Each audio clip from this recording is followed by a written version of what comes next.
ಎಲ್ರಿಗೂ ನಮಸ್ಕಾರ. ಒಂದು 25 ಕಿಲೋಮೀಟ್ರ್ ಒಂದು ಜಾಗಕ್ಕೆ ಹೋಗಿದ್ದೆ ಸೈಕ್ಲಿಂಗ್ ಮಾಡಿಕೊಂಡು. ಆ ಜಾಗಕ್ಕೆ ಹೋದಾಗ ನಾನು ಅಷ್ಟೊಂದು ರಿಸ್ಕ್ ತಗೊಂಡು ಅಷ್ಟೊಂದು ಆ ಸುಡೋ ಬಿಸಿಲಲ್ಲೂ ಸೈಕ್ಲಿಂಗ್ ಮಾಡಿಕೊಂಡು ಹೋಗಿದ್ದನ್ನು ಒಂದು ಸಾರ್ಥಕ ಅನ್ನೋ ಅಂಥ ಒಂದು ಒಳ್ಳೆ ಜಾಗ ಅದು. ಯಾಕೆಂದರೆ ಒಂದು ಬ್ಯೂಟಿಫುಲ್ ಆಗಿರುವಂಥ ಒಂದು ಗ್ರೀನರಿ ಇರುವಂಥ ಒಂದು ಪ್ರದೇಶ. ಅಷ್ಟೊಂದು ಜನ ಇರಲಿಲ್ಲ. ಸ್ವಲ್ಪ ಶಾಂತವಾಗಿತ್ತು, ನೆಮ್ಮದಿಯಾಗಿತ್ತು, ವಾತಾವರಣ ಎಲ್ಲ ಚೆನ್ನಾಗಿತ್ತು.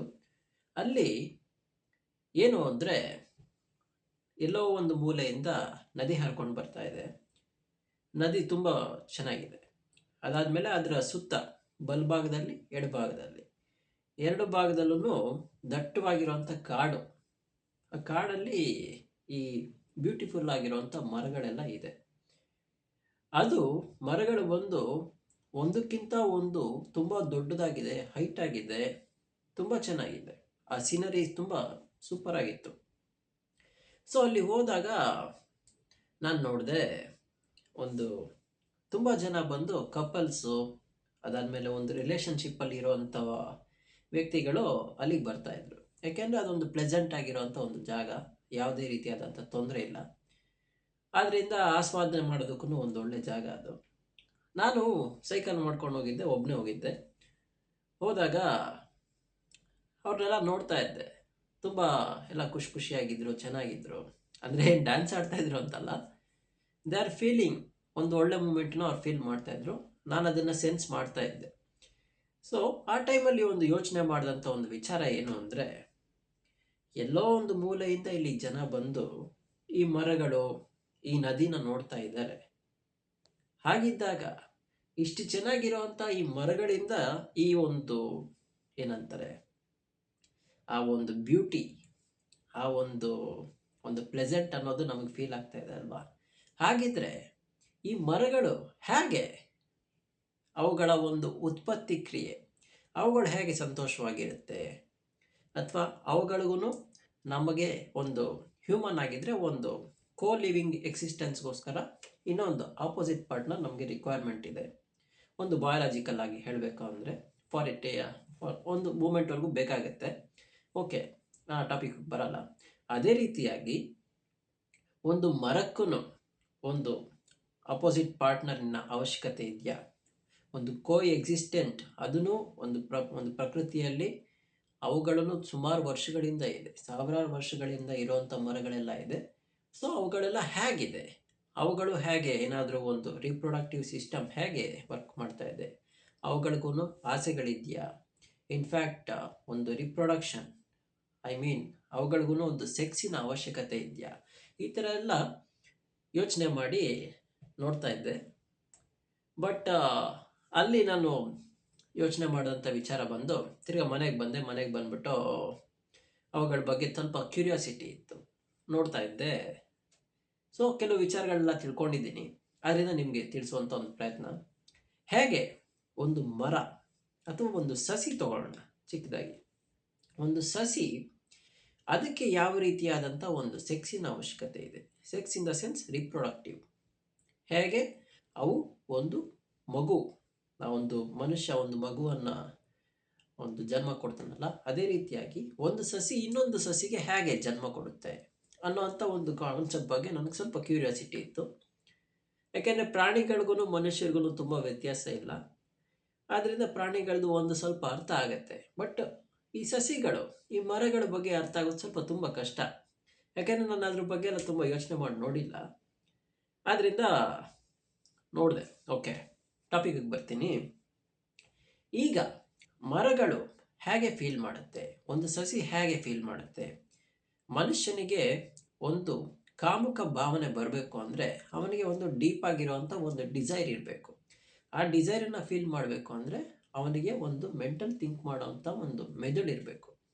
ಯಾಕೆಂದರೆ ಅವನಿಗೆ ಯಾವುದೋ ಒಂದು ಫೀಲಿಂಗ್ ಆಗ್ತಾ ಇದೆ, ಒಂದು ಸೆನ್ಸೇಷನ್ ಆಗ್ತಾ ಇದೆ ಅಂದರೆ ಅವುಗಳ ಒಂದು ಪ್ರತಿಕ್ರಿಯೆಯನ್ನು ಅವನು ಅನುಭವಿಸ್ಬೇಕು.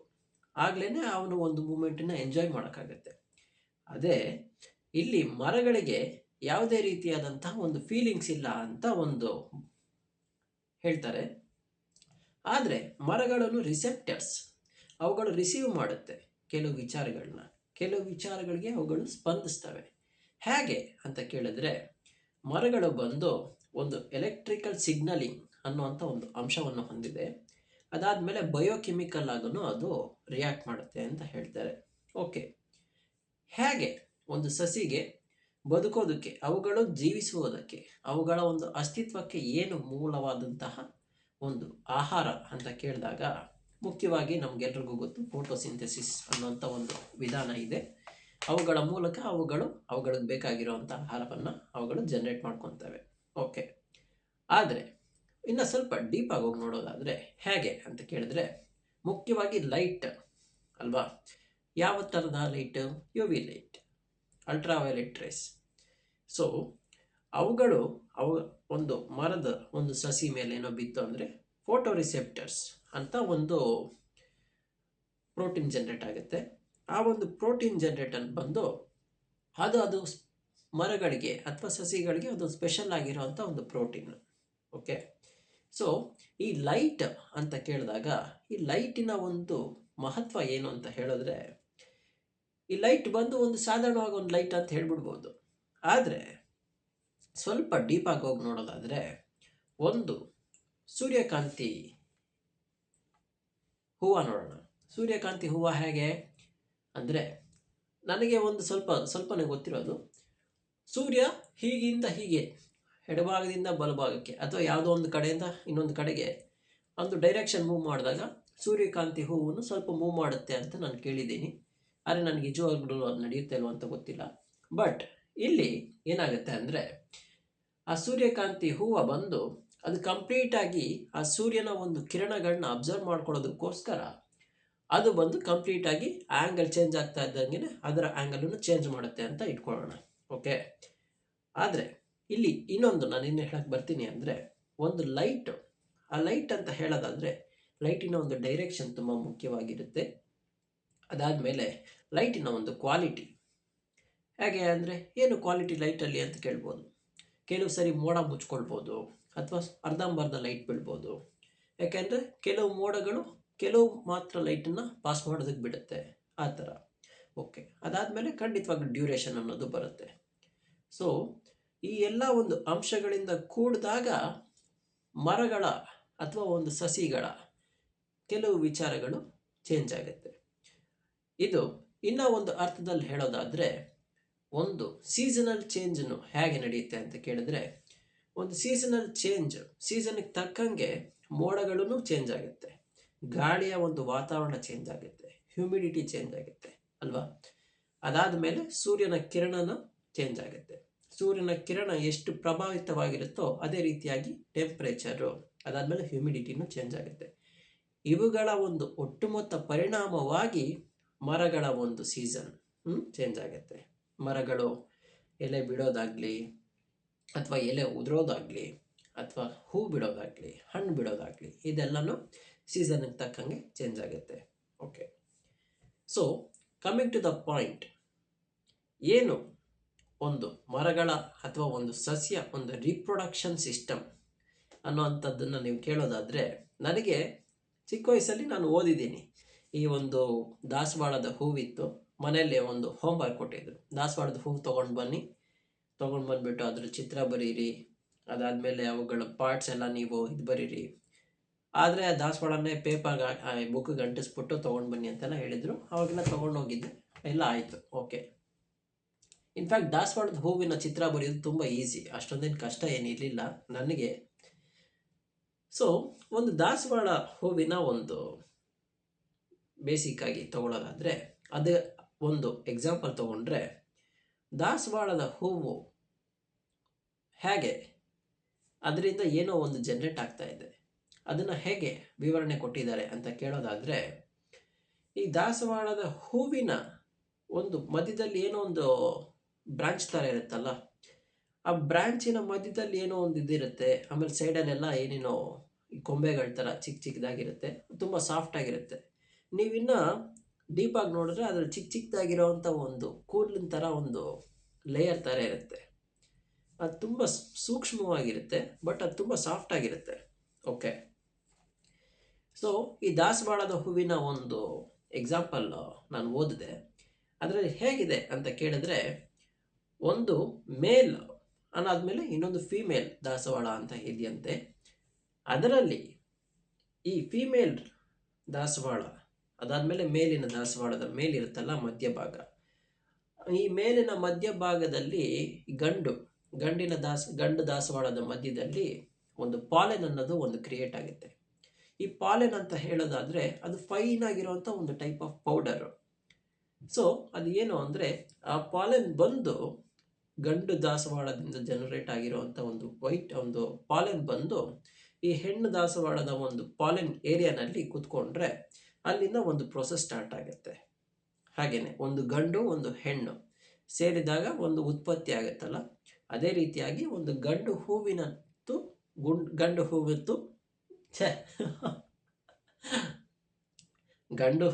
ಜೊತೆ ಹೆಣ್ಣು ಹೂವಿನ ಒಂದು ಪಾಲೆನ್ ಮಿಕ್ಸ್ ಆದರೆ ಅಲ್ಲಿಂದ ಒಂದು ಬೀಜ ಉತ್ಪಾದನೆ ಸ್ಟಾರ್ಟ್ ಆಗುತ್ತೆ ಅಂತ ಹೇಳ್ತಾರೆ.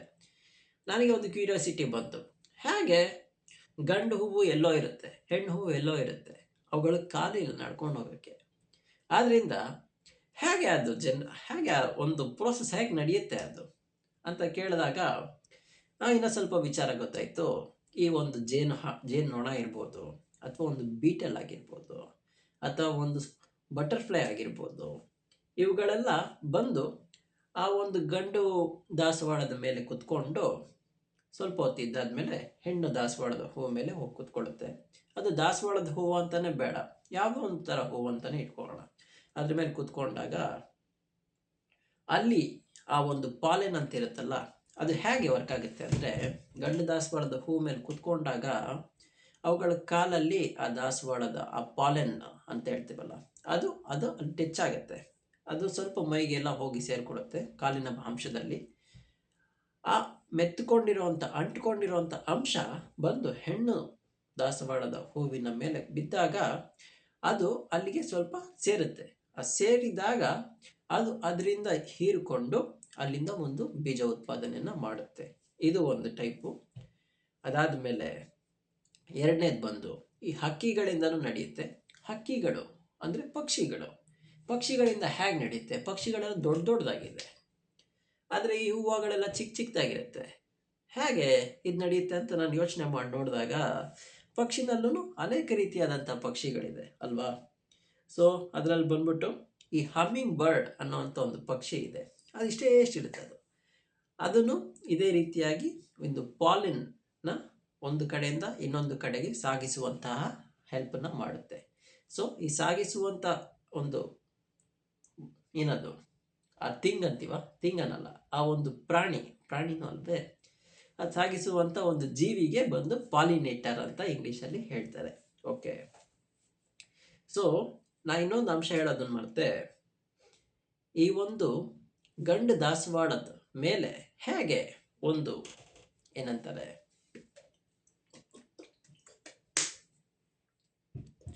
ಒಂದು ಯಾವುದೋ ರೀತಿಯಾದಂಥ ಒಂದು ಬಟರ್ಫ್ಲೈಯೋ ಅಥವಾ ಒಂದು ಬೀಟೆಲ್ಲೋ ಅಥವಾ ಒಂದು ಜೇನ್ನೊಣನೋ ಹೇಗೆ ಬಂದು ಕೂತ್ಕೊಳ್ಳುತ್ತೆ, ಏನಕ್ಕೆ ಬಂದು ಕೂತ್ಕೊಳ್ಳುತ್ತೆ ಅಂತ ಕೇಳಿದ್ರೆ, ಈ ಗಂಡು ಹೂವಿನ ಬಂದು ತುಂಬ ಬ್ಯೂಟಿಫುಲ್ ಆಗಿರುತ್ತೆ, ತುಂಬ ಅಟ್ರ್ಯಾಕ್ಟ್ ಮಾಡುತ್ತೆ. ಅದು ತುಂಬ ಒಂದು ಟೈಪ್ ಆಫ್ ಸೆಂಟನ್ನು ಅದು ಬಿಡುತ್ತೆ.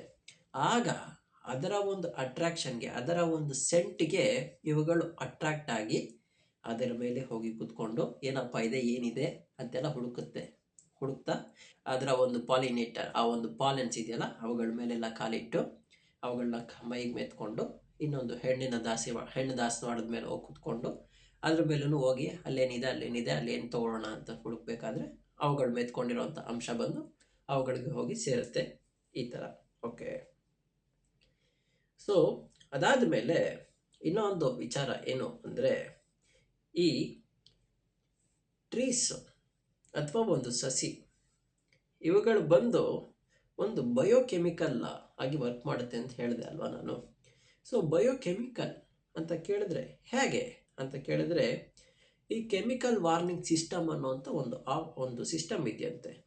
ಅದು ಏನು ಅಂದರೆ, ಈ ಯಾವುದೋ ಒಂದು ರೀತಿಯಾದಂತಹ ಈ ಸಸಿಗಳಿಗೆ, ಮರಗಳಿಗೆ ಯಾವುದೋ ರೀತಿಯಾದಂತಹ ಒಂದು ರೋಗ ತರುವಂತಹ ಕೀಟಗಳು ಬರ್ತು ಅಂತ ಇಟ್ಕೊಳ್ಳೋಣ. ಅವುಗಳನ್ನೆಲ್ಲ ಪೆಸ್ಟ್ಸ್ ಅಂತ ಹೇಳ್ತಾರೆ. ಪೆಸ್ಟ್ಸ್ ಅಂದರೆ ಏನು? ಈ ಸಸಿಗಳಿಗೆ ಹಾನಿ ಮಾಡುವಂತಹ ಚಿಕ್ಕ ಚಿಕ್ಕ ಒಂದು ಜೀವಿಗಳು. ಓಕೆ, ಅವುಗಳು ಹಲವಾರು ವಿಧಾನ ಇದೆ. ಓಕೆ, ಸೊ ಇವುಗಳು ಬಂದು ಅವುಗಳ ಮೇಲೆ ಕುತ್ಕೊಂಡು ಅವುಗಳನ್ನ ಹಾಳು ಮಾಡೋದಕ್ಕೋ ಅಥವಾ ಅವುಗಳನ್ನ ತಿನ್ನೋದಕ್ಕೋ ಈ ಥರ ಎಲ್ಲ ಏನಾದ್ರು ಮಾಡ್ತಾ ಇತ್ತು ಅಂದರೆ ಈ ಮರಗಳು ಅಥವಾ ಸಸಿಗಳು ಬಂದು ಒಂದು ರೀತಿಯಾದಂತಹ ಕೆಮಿಕಲ್ನ ರಿಲೀಸ್ ಮಾಡುತ್ತೆ. ಅದು ಯಾವ ಥರ ಅಂದರೆ ಒಂದು ಡಿಫೆನ್ಸ್ ಟಾಕ್ಸಿನ್ಸ್ನ ರಿಲೀಸ್ ಮಾಡುತ್ತೆ. ಸೊ ಆ ಒಂದು ಯಾವುದೋ ಒಂದು ಜೀವಿ ಬಂದು ಆ ಮರಗಳನ್ನ ಏನೋ ಹಾಳು ಮಾಡ್ತಾ ಇದೆ, ಅವುಗಳ ಮೇಲೆ ಏನೋ ಒಂದು ಬಿಡಾರ ಅಲ್ಲ, ಅವುಗಳನ್ನ ಹಾಳು ಮಾಡೋದಕ್ಕೆ ಪ್ರಯತ್ನ ಪಟ್ಟಾಗ ಮರಗಳು ಅಥವಾ ಸಸಿಗಳು ಒಂದು ಡಿಫ್ರೆಂಟ್ ಟೈಪ್ ಆಫ್ ಸ್ಮೆಲ್ಲನ್ನು ಅದು ಬಿಡುತ್ತೆ. ಅವುಗಳು ಒಂದು ಪಕ್ಕದಲ್ಲಿರುವಂಥ ನೈಬರಿಂಗ್ ಮರಕ್ಕೆ ಅದು ಹೋಗಿ ಮೆಸೇಜ್ ತಲುಪುತ್ತೆ. ಅದು ಯಾವ ರೀತಿಯಾಗಿ ಅಂದರೆ ಈ ಥರ ಯಾವುದೋ ಒಂದು ಪೆಸ್ಟ್ ಇದೆ, ಆದ್ದರಿಂದ ನೀವು ಅದಕ್ಕೆ ಒಂದು ಡಿಫೆನ್ಸಿವ್ ಆಗಿರುವಂಥ ಒಂದು ಟಾಕ್ಸಿನ್ನ ರಿಲೀಸ್ ಮಾಡಿ, ನೀವು ಸೇಫ್ ಆಗಿರಿ, ನಿಮ್ಮ ಮೇಲೆ ಕುತ್ಕೊಳ್ದೇ ಇರೋ ಹಾಗೆ ನೀವು ನೋಡ್ಕೊಳ್ಳಿ ಅನ್ನುವಂಥ ಒಂದು ಸಂದೇಶವನ್ನು ಈ ಒಂದು ಅದೇನಂತಾರೆ ಇವಾಗ ಇದ್ರ ಮೇಲೆ ಕುತ್ಕೊಂಡಿದೆಯಲ್ಲ, ಈ ಮರದ ಮೇಲೆ ಕುತ್ಕೊಂಡಿದೆಯಲ್ಲ, ಆ ಮರ ಬಂದು ಹೇಳುತ್ತೆ ಅಥವಾ ಆ ಸಸಿ ಬಂದು ಕನ್ವೆ ಮಾಡುತ್ತೆ, ಎಲ್ರಿಗೂ ಅದು ವಿಚಾರ ತಲುಪಿಸುತ್ತೆ. ಓಕೆ, ಈ ಥರ. ಸೊ ಈ ಮರಗಳಲ್ಲೂ ಹಾರ್ಮೋನಲ್ ಚೇಂಜಸ್ ಇದೆ. ಸೊ ಈ ಮರಗಳು ಅಥವಾ ಸಸಿಗಳಲ್ಲೂ ಹಾರ್ಮೋನ್ ಚೇಂಜಸ್ ಇದೆ. ಈ ಚಿಕ್ಕ ಒಂದು ಪ್ರಾಯದ ಹುಡುಗರು ಅಂತ ಹೇಳ್ತಾರೆ ಅಥವಾ ಪ್ರಾಯದ ಯುವತಿಯರು ಅಂತ ಹೇಳ್ತಾರೆ. ಅದು ಹೇಗೆ ಅಂದರೆ, ಓಕೆ, ನಾನೊಂದು ಜನರಲ್ ಆಗಿ ಹೇಳ್ತೀನಿ. ಒಂದು ಗಂಡಸಿಗಾದರೆ ಸ್ವಲ್ಪ ಮೀಸೆ ಎಲ್ಲ ಬೆಳೆಯುತ್ತೆ, ದೇಹದ ಭಾಗಗಳಲ್ಲಿ ಕೂತು ಬೆಳೆಯೋಕ್ಕೆ ಸ್ಟಾರ್ಟ್ ಆಗುತ್ತೆ, ಕೆಲವ್ರಿಗೆ ವಾಯ್ಸ್ ಚೇಂಜ್ ಆಗುತ್ತೆ, ಅದಾದಮೇಲೆ ಮುಖದಲ್ಲಿ ಮೊಡವೆ ಬರುತ್ತೆ, ಈ ಥರ ಎಲ್ಲ ಆಗುತ್ತೆ. ಹೆಂಗಸರಲ್ಲೂ ತುಂಬ ವಿಚಾರಗಳಿದೆ. ಓಕೆ, ಸೊ ಇದೆಲ್ಲ ಬಂದು ಅವರಿಗೆ ಒಂದು ಹಾರ್ಮೋನಲ್ ಚೇಂಜಸ್ ಸ್ಟಾರ್ಟ್ ಆಗುವಂತಹ ಒಂದು ವಿಚಾರದಲ್ಲಿ ಈ ಥರ ಒಂದು ಚೇಂಜಸ್ ಆಗುತ್ತಲ್ವ. ಅದೇ ರೀತಿಯಾಗಿ ಒಂದು ಮರಕ್ಕೂ ಅಥವಾ ಒಂದು ಸಸಿಗೂ ಒಂದು ರೀತಿಯಾದಂತಹ ಹಾರ್ಮೋನಲ್ ಚೇಂಜಸ್ ಇದೆ. ಇದು ಹೇಗೆ, ಈ ಹಾರ್ಮೋನಲ್ ಹೇಗೆ ಇದು ಟ್ರಿಗರ್ ಆಗುತ್ತೆ ಅಂತ ಕೇಳಿದಾಗ ಖಂಡಿತವಾಗ್ಲೂ ಈ ಸೀಸನಲ್ ಫ್ಯಾಕ್ಟರ್ಸ್ ಅನ್ನುವಂಥ ಒಂದು ಅಂಶ ಅದರ ಮೇಲೆ ತುಂಬ ಪರಿಣಾಮ ಬೀಳುತ್ತೆ. ಈ ಸೀಸನಲ್ ಫ್ಯಾಕ್ಟರ್ಸ್ ಹೇಗೆ ಅಂದರೆ ಅವುಗಳ ಒಂದು ಟೆಂಪರೇಚರ್, ಒಂದೊಂದು ಸೀಸನ್ಗೆ ತಕ್ಕ ಹಾಗೆ ಒಂದು ಟೆಂಪರೇಚರ್ ಇದೆ ಅಲ್ವಾ, ಅದರ ಒಂದು ಪ್ರತಿಕ್ರಿಯೆ. ಓಕೆ, ಸೊ ಈ ಒಂದು ಸಸಿ, ಈಗ ನಾನು ದಾಸವಾಳದ ಬಗ್ಗೆ ಮಾತಾಡಿದೆ, ಅದೇನೆ ಒಂದು ಹೂವೇ ಬಿಡದೇ ಇರೋವಂಥ ಸಸಿ ಆಗಿದ್ರೆ ಹೇಗೆ, ಅಥವಾ ಹೂವೇ ಬಿಡದೇ ಇರೋವಂಥ ಮರದ ಆಗಿದ್ರೆ ಹೇಗೆ, ಇವುಗಳು ಹೇಗೆ ಅವುಗಳು ಒಂದು ಬೀಜ ಉತ್ಪತ್ತಿ ಮಾಡುತ್ತೆ ಅಥವಾ ಬೇರೆ ಒಂದು ಮರಿ ಹಾಕತ್ತೆ ಅಂತ ಕೇಳಿದ್ರೆ, ಇವುಗಳು ಬಂದು most of the flowering plants ಬಂದ್ಬಿಟ್ಟು ಏನಂತಾರೆ, ಬೀಸ್ ಆಗಿರ್ಬೋದು, ಬಟರ್ಫ್ಲೈ ಆಗಿರ್ಬೋದು, ಅಥವಾ ಏನೊಂದು ಇನ್ಫ್ಯಾಕ್ಟ್ ನೀವು ನಂಬ್ತಿರೋ ಬಿಡ್ತಿರೋ ಬ್ಯಾಟ್ಸ್ ಅಂತ ಬಂತು, ಬ್ಯಾಟ್ಸ್, ಬಾವಲಿಗಳು. ನನಗೆ ನಂಬೋಕೆ ಆಗಿಲ್ಲ, ಹೇಗೆ ಬಾವಲಿಗಳು ಬಂದು ಯಾವಾಗಲೂ ಮಲ್ಕೊಂಡೇ ಇರುತ್ತಲ್ಲ, ಇವುಗಳು ಹೇಗೆ ಇದನ್ನು ಇದು ಮಾಡುತ್ತೆ ಅಂತ ಕೇಳಿದಾಗ ಆಮೇಲೆ ನನಗೆ ಫ್ಲ್ಯಾಶ್ ಆಯಿತು, ಬಾವಲಿಗಳು ಬಂದು ಈ ಮರಗಳ ಕೆಲವು ಅಂಗಗಳಲ್ಲಿ ಅವುಗಳು ಹಂಗೆ ನೇತಾಡ್ತಾ ಇರ್ತವೆ ಅಲ್ವಾ. ನೇತಾಡಬೇಕಾದ್ರೆ ಅವುಗಳ ಕಾಲನ್ನು ಅವು ಕಚ್ಕೊಂಡಿರುತ್ತಲ್ವ, ಅದೇ ರೀತಿಯಾಗಿ ಒಂದು ಜಾಗದಿಂದ ಇನ್ನೊಂದು ಜಾಗಕ್ಕೆ ಹೋಗುತ್ತೆ ಬಾವಲಿಗಳು ರಾತ್ರಿ ಹೊತ್ತು. ಅದಾದಮೇಲೆ ಬೆಳಿಗ್ಗೆ ಆದಮೇಲೆ ಬೇರೆ ಮರದ ಮೇಲೆ ನೇತಾಡಬೇಕಾದ್ರೆ ಈ ಮರದಲ್ಲಿ ಅಥವಾ ಈ ಒಂದು ಸಸಿನಲ್ಲಿ ತೊಗೊಂಡಿರುವಂಥ ಒಂದು ಪಾಲೆನ್ನ ಅದು ಇನ್ನೊಂದು ಸಸಿಗೆ ತಲುಪಿಸುತ್ತೆ. ಯಾಕೆಂದರೆ ಕಾಲಲ್ಲೇ ತಾನೇ ನೇತಾಡುತ್ತೆ ಅದು. ಆದ್ದರಿಂದ ಆ ಒಂದು ಏನಂತಾರೆ, ಈ ಕೊರೋನಾ ಟೈಮಲ್ಲಿ ಕೈ ಮುಟ್ಟಿದ್ರೆ ಒಂದು ಕಡೆಯಿಂದ ಇನ್ನೊಂದು ಹೋಗುತ್ತೆ ಅಂತ ಹೇಳ್ತಾರಲ್ಲ, ಸೊ ಆ ಥರ. ಓಕೆ, ಇವುಗಳನ್ನೆಲ್ಲ ಪ್ಯಾಸಿವ್ ಟ್ರಾನ್ಸ್ಪೋರ್ಟರ್ಸ್ ಅಂತ ಹೇಳ್ತೀವಿ. ಓಕೆ, ಈ ಫ್ಲವರ್ ಪ್ರೊಡ್ಯೂಸ್ಡ್ ಎಲ್ಲನ ಬಂದ್ಬಿಟ್ಟು ಏನಂತಾರೆ, ಅನಿಮೋಫಿಲಿ ಅನ್ನೋ ಒಂದು ಕ್ಯಾಟಗರಿ.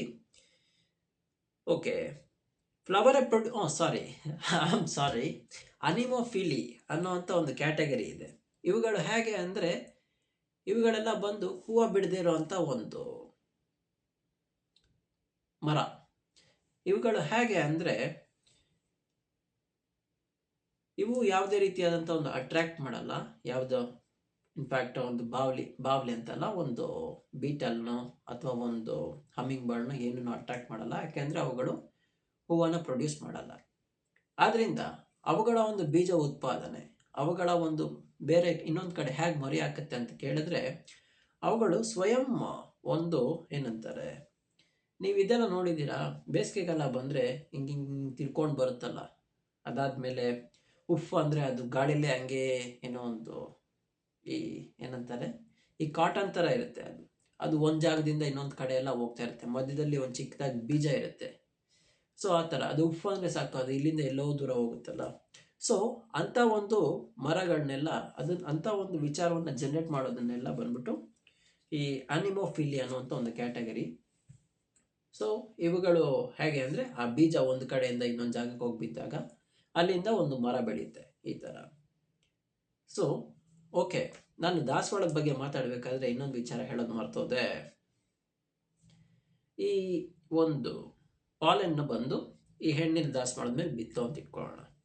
ಹೆಣ್ಣಿನ ದಾಸವಾಳದ ಮೇಲೆ ಬಿದ್ದ ಮೇಲೆ ಅದರ ಒಂದು ವಿಚಾರ ಬಂದು ಕೆಳಗಡೆ ಬರುತ್ತೆ, ಒಂದು ಅಂಡಕೋಶ ಅಂತಿರುತ್ತೆ. ಅದ್ರ ಒಳಗಡೆ ಬಂದ್ಬಿಟ್ಟು ಅಲ್ಲಿ ಆ ಮೇಲ್ ಪಾಲೆನ್ನು ಬಂದು ಫಿಮೇಲ್ ಪಾಲೆನ್ ಜೊತೆ ಅಲ್ಲಿ ಮಿಕ್ಸ್ ಆಗಿ ಅಲ್ಲಿ ಕೆಲವು ಪ್ರೋಸೆಸ್ ಎಲ್ಲ ನಡೆದು ಅಲ್ಲಿಂದ ಒಂದು ಬೀಜ ಉತ್ಪಾದನೆ ಆಗುತ್ತೆ. ಆ ಬೀಜ ಉತ್ಪಾದನೆಗೆ ಒಂದು ಬೇಕಾಗಿರುವಂಥ ಒಂದು ಅಂಶ ಏನು ಅಂದರೆ, ಈ ಸಸಿ ಬದುಕಿರೋವರೆಗೂ ಅದಕ್ಕೆ ಒಂದು ಗಾಳಿ ಬೆಳಕು ಬೇಕು. ಆದರೆ ಬೀಜ ಬಂದು ಲಾಕ್ಡ್ ಆಗಿರುತ್ತೆ. ಆದರೆ ಅದು ಬದುಕಬೇಕು, ಯಾಕೆಂದರೆ ಅದು ಒಂದು ಆ್ಯಕ್ಟಿವ್ ಆಗಿರಬೇಕು.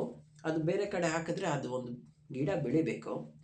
ಆದ್ದರಿಂದ ಆ ಬೀಜಕ್ಕೆ ಬೇಕಾಗಿರುವಂಥ ಪೌಷ್ಟಿಕ ಅಂಶಗಳು ಅದನ್ನು ಬಂದು ಇದು ಅದರ ಬೀಜದ ಒಳಗಡೆ ಕೊಡುತ್ತೆ. ಬೀಜಕ್ಕೆ ಬೇಕಾಗಿರುವಂಥ ಒಂದು ಪ್ರೋಟೀನ್ ಆಗಿರ್ಬೋದು, ಅಥವಾ ಅದಕ್ಕೆ ಬೇಕಾಗಿರುವಂಥ ಸಪ್ಲಿಮೆಂಟನ್ನು ಬೀಜದಲ್ಲಿ ಹಾಕಿ ಅದಕ್ಕೆ ಒಂದು ಕವರ್ ಮಾಡೋದಕ್ಕೆ ಈ ಮಮ್ಮಿಫೈಯಿಂಗ್ ಅನ್ನುವಂಥ ಒಂದು ಪ್ರೋಸೆಸ್ ಇದೆಯಲ್ಲ, ಅದೇ ರೀತಿಯಾಗಿ ಬೀಜದ ಮೇಲೆ ಒಂದು ಲೇಯರ್ನ ಕ್ರಿಯೇಟ್ ಮಾಡುತ್ತೆ. ಆ ಒಂದು ಲೇಯರೇ ಬಂದ್ಬಿಟ್ಟು ಆ ಹೊಟ್ಟಾಗಿರ್ಬೋದು ಅದೆಲ್ಲ ಬಂದು ಬೀಜನ ಪ್ರೊಟೆಕ್ಟ್ ಮಾಡೋದಕ್ಕೆ. ಓಕೆ, ಸೊ ಅದು ಪ್ರೊಟೆಕ್ಟ್ ಮಾಡಾದ್ಮೇಲೆ ಏನಾಗುತ್ತೆ, ಕೆಲವು ಒಂದು ಸರ್ಕಮ್ಸ್ಟಾನ್ಸಸ್ಸಲ್ಲಿ ಏನಾಗುತ್ತೆ, ಆ ಒಂದು ಬೀಜನೇ ಕ್ರಿಯೇಟ್ ಆಗಿರುವಂಥ ಒಂದು ಜಾಗದಲ್ಲಿ ಅದು ಒಂದು ಹಣ್ಣಾಗುತ್ತೆ. ಹಣ್ಣು ಹೇಗಾಗುತ್ತೆ ಅಂದರೆ, ಪಕ್ಕದಲ್ಲಿರುವಂಥ ಎಲೆಗಳೆಲ್ಲ ಉದುರೋಗಿ ಆ ಅಂಡಾಣು ಇರುವಂಥ ಒಂದು ಜಾಗದಲ್ಲೇ ಹಾಗೆಯೇ ಅದು ಬೇರೆ ರೀತಿಯಾಗಿ ಸ್ವಲ್ಪ ಏನಂತಾರೆ ಅದೇ ಸ್ವಲ್ಪ ಅದು ಎನ್ಲಾರ್ಜ್ ಆಗಿ ಅದು ದೊಡ್ಡದಾಗಿ ಅದು ಒಂದು ಹಣ್ಣಾಗಿ ಫಾರ್ಮ್ ಆಗುತ್ತೆ. ಅದರಿಂದನೂ ಒಂದು ರೀತಿಯಾದಂಥ ಹಣ್ಣಾಗುತ್ತೆ ಇದೊಂದು. ಅಥವಾ ಆ ಒಂದು ಏನಂತಾರೆ, ಆ ಒಂದು ಬೀಜ ಇದೆಯಲ್ಲ ಅಲ್ಲಿಂದ ಪಕ್ಕದಲ್ಲೆಲ್ಲೋ ಒಂದು ಕಡೆ ಬಿದ್ದು ಅಲ್ಲಿಂದನೂ ಒಂದು ಗಿಡ ಆಗುವಂಥ ಒಂದು ಸಾಧ್ಯತೆಯೂ ಇದೆ ಅಂತ ಹೇಳ್ತಾರೆ. Okay, most of the case ಬಂದು ಅದು ಹಣ್ಣಾಗುತ್ತೆ. ಹಾಗಿದ್ರೆ ದಾಸವಾಳದಿಂದ ಯಾವುದಾದ್ರು ಹಣ್ಣಾಗುತ್ತೆ ಅಂತ ಕೇಳಿದ್ರೆ ಅದಕ್ಕೆ ಉತ್ತರ ನನ್ನ ಹತ್ರ ಇಲ್ಲ. ದಾಸವಾಳದ ಗಿಡದಿಂದ ಹಣ್ಣು ಬರುತ್ತೆ ಅಂದರೆ ಅದು ಸ್ವಲ್ಪ ನಂಬೋದು ಕಷ್ಟ, ನನಗೆ ಗೊತ್ತಿಲ್ಲ, I am sorry. Okay, so ಇದೆಲ್ಲ ಇದ್ರದ್ದಾದರೆ ನೆಲದಲ್ಲಿ ಇರುವಂಥ ಸಸಿಗಳು ಅವುಗಳ ಕತೆ ಏನು ಅಂತ ಕೇಳಿದ್ರೆ ಅವುಗಳದ್ದು ಸೇಮ್. ಈಗ ಫಾರ್ ಎಕ್ಸಾಂಪಲ್ ಮೇಲ್ ಇರೋವಂಥ ಸಸಿಗಳು ಬಂದು ಅವುಗಳ ಒಂದು ಪಾಲಿನ್ಸ್ನ ಬಂದು ಈ ನೀರು ಹರಿಯೋ ನದಿ ಅಥವಾ ಯಾವುದೋ ಒಂದು ನದಿ ಅಥವಾ ನೀರಲ್ಲಿ ಆ ಒಂದು ಕರೆಂಟ್ ಇರುತ್ತಲ್ಲ ಇದರಲ್ಲಿ ಬಿಡುತ್ತೆ. ಅದು ಆ ಒಂದು ಫ್ಲೋನಲ್ಲೇ ಆ ಪಾಲಿನ್ಸ್ ಬಂದು ಅದರ ಒಂದು ರೀಜನಲ್ಲಿ ಇರೋವಂಥ ಒಂದು ಹೆಣ್ಣು ಸಸಿ ಜೊತೆ ಅದು ಮಿಕ್ಸಪ್ ಆಗಿ ಅಲ್ಲಿಂದ ಒಂದು ಉತ್ಪಾದನೆ ಈ ಥರ ಒಂದು ನಡೆಯುತ್ತೆ. ಅದಾದಮೇಲೆ ಇನ್ನೊಂದು ಥರ ಬರುತ್ತೆ, ಸೆಲ್ಫ್ ಪಾಲಿನೇಷನ್ ಅಂದ್ಬಿಟ್ಟು. ಸೆಲ್ಫ್ ಪಾಲಿನೇಷನ್ ಟ್ರೀಸ್ ಅಂದರೆ ಹೇಗೆ ಅಂದರೆ, ಯಾವುದೇ ರೀತಿಯಾದಂಥ ಗಂಡು ಹೆಣ್ಣು ಎರಡಕ್ಕೂ ಸೇರಿಸೋದಕ್ಕೆ ಮಧ್ಯದಲ್ಲಿ ಒಂದು ಇಂಟರ್ಮೀಡಿಯೇಟರ್ ಬೇಕಾಗಿಲ್ಲ. ಅದಾದಮೇಲೆ ಯಾವುದೇ ರೀತಿಯಾದಂಥ ಪ್ರೋಸೆಸ್ ಹೊರಗಿನ ಕಡೆಯಿಂದ ಯಾವುದೇ ರೀತಿಯಾದಂಥ ಒಂದು ಅವಶ್ಯಕತೆ ಇಲ್ಲ. ಅವುಗಳು ಹೇಗೆ ಅಂದರೆ, ಈ ಒಂದು ಹೂವು ಬಿಡ್ತು ಅಂತ ಇಟ್ಕೊಳ್ಳೋಣ. ಆ ಹೂವಿನ ಒಂದು ಅಂಡಾಣುವಿನಲ್ಲಿ ಪಾಸಿಟಿವ್ ಅಂತೀನಿ, ಬಾಯ್ ಮತ್ತು ಗರ್ಲ್, ಗಂಡು ಅಥವಾ ಹೆಣ್ಣಿನ ಒಂದು ಪಾಲಿನೇಟಿಂಗ್ ಥಿಂಗ್ಸ್ ಬಂದು ಜೊತೆಲೇ ಇರುತ್ತೆ. ಆದ್ದರಿಂದ ಅವುಗಳಿಗೆ ಎಕ್ಸ್ಟರ್ನಲ್ಗೆ ಯಾವುದೇ ಒಂದು ಅವಶ್ಯಕತೆ ಇರಲ್ಲ. ಇವುಗಳನ್ನೆಲ್ಲ ಬಂದು ಸೆಲ್ಫ್ ಪಾಲಿನೇಟರ್ ಅಂತ ಹೇಳ್ತಾರೆ. ಓಕೆ, ಇನ್ನೂ ಒಂದು ಅಂಶ ಬಂದು ಈ ದೊಡ್ಡ ಟ್ರೀಸ್ ಎಲ್ಲ ಇರುತ್ತಲ್ವ, ಫಾರ್ ಎಕ್ಸಾಂಪಲ್ ಪೈನ್ ಟ್ರೀ ಆಗಿರ್ಬೋದು, ಇವುಗಳೆಲ್ಲ ಹೇಗೆ ವರ್ಕ್ ಮಾಡುತ್ತೆ ಅಂತ ಕೇಳಿದ್ರೆ ಇವುಗಳು ಬಂದ್ಬಿಟ್ಟು ಹರ್ಮಾಫ್ರೋಡೈಟ್ ಟ್ರೀಸ್ ಅಂದ್ಬಿಟ್ಟು.